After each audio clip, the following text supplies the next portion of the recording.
ওঠো, জাগো, লক্ষ্যে না পৌঁছানো পর্যন্ত থেমো না, যার উক্তি তার জীবনটাই থেমে গিয়েছিল মাত্র ৩৯ বছর বয়সে। ১৯০২ সালের ৪ জুলাই মহাসমাধিস্থ হয়েছিলেন স্বামী বিবেকানন্দ। যাত্রা করেছিলেন রামকৃষ্ণ লোকে, কিন্তু রেখে গেছেন তার পথ, তার আদর্শ। স্বামী বিবেকানন্দের শিক্ষা ও দর্শন দেশের ধর্ম, শিক্ষা, চরিত্র গঠন এবং বিভিন্ন সামাজিক বিষয়ের সঙ্গে সম্পর্কযুক্ত। স্বামীজির শিক্ষা সম্পর্কে রবীন্দ্রনাথ বলেছিলেন, যদি ভারতবর্ষকে জানতে চাও তবে বিবেকানন্দকে জানো।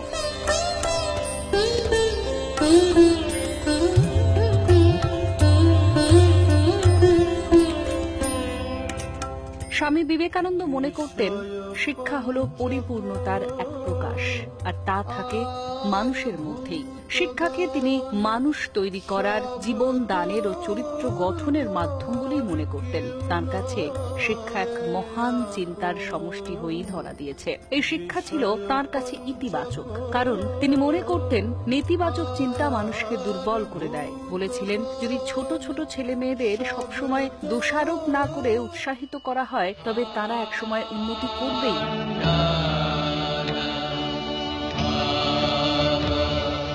শিক্ষার সঙ্গে যোগ হয়েছিল ধর্ম। শিকাগো বিশ্ব মহাধর্ম সম্মেলনে তার বক্তৃতা শুধুমাত্র দর্শন তত্ত্বে সীমাবদ্ধ ছিল না। স্বামী বিবেকানন্দ বলেছিলেন, ধর্ম হলো আত্ম উপলব্ধির, আত্মজাগরণের। সমগ্র আত্মার বিশ্বাসে রূপান্তরিত হওয়াকেই তিনি ধর্ম বলে মনে করতেন।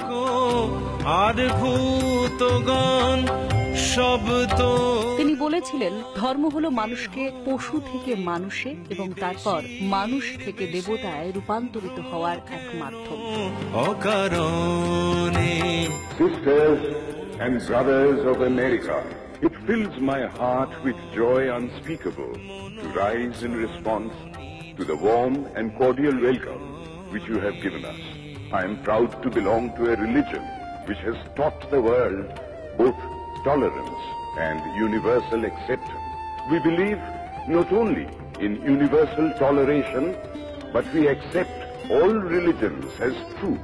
I am proud to belong to a nation which has sheltered the persecuted and the refugees of all religions and all nations of the earth.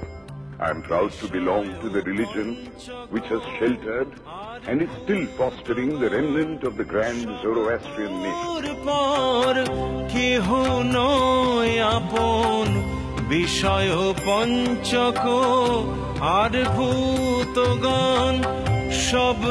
ঠিক এই মতাদর্শেই তিনি বলতে পেরেছিলেন, মানুষের মধ্যেই ঈশ্বর থাকেন, তাই মানুষের সেবা করাই ঈশ্বরের সেবা। সংসার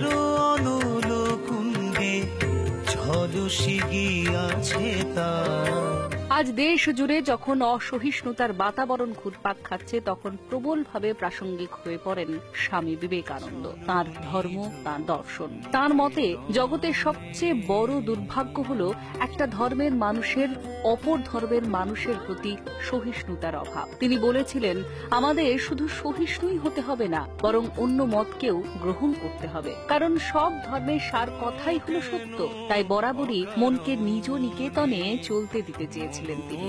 চলো নিজ নিকেতনে, মনো চলো নিজ নিকেতনে।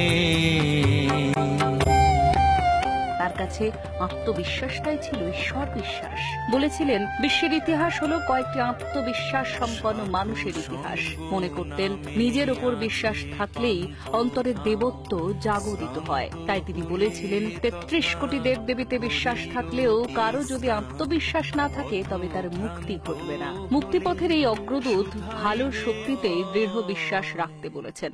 কুটির দ্বার খুলে রাখি অনিবার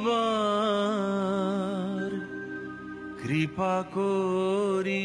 ঈর্ষা আর সন্দেহের অবসান ঘটিয়ে যারা ভালো হতে বা ভালো করতে চেষ্টা করছে, তাদের সাহায্য করার কথা বলে গিয়েছেন। অন্তরের আনন্দ নিকেতনে দ্বার খুলে সেই মুক্তির আলোই তো দেখাতে চেয়েছিলেন তিনি। এই মুক্তিপথের দিশারির নামই তো বিবেকানন্দ।